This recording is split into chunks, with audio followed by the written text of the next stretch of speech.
bang' ka gisechulo osuru. Moko timore, moko ok timre. En ang'o miyo magi timore? To bende kaunti nigi thuolo mar winjo ponono ywak machalo kamagi, nikech kisechudo tito mondo gimoro otimre ni.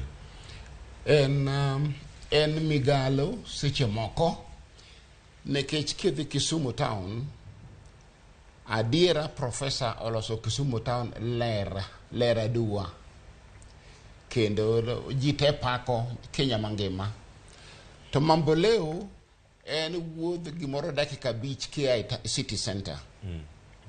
Nyiso ni oko mar Kisumu town dhi marach. To gin gik moko mathindo maloso yot, nikech nyaka pimo Kajulu kalo mana bath mamboleo kanyo. Ang'o momono dolo negi pipe mondo odonj mamboleo, ji oyudo kaka yudo pi maler. Minyalo luok godo alot manyaka gavana wuon dhi chamo. Luoko kod pi ang'owa, giwachone ni kisima. Minyiewo be. En kisima. Nyiso ni kata en moa e chuodho, kata en moa ang'o, to koro olonono iluoko kode alot. Tidwogi uso ne nyaka joma chiemo e town, kata joma e town mobiro mamboleo. Mano waketho ngima kod afya mar ji. Namba 2, taka ka ok ogol kelo gimiluongo ni tuo.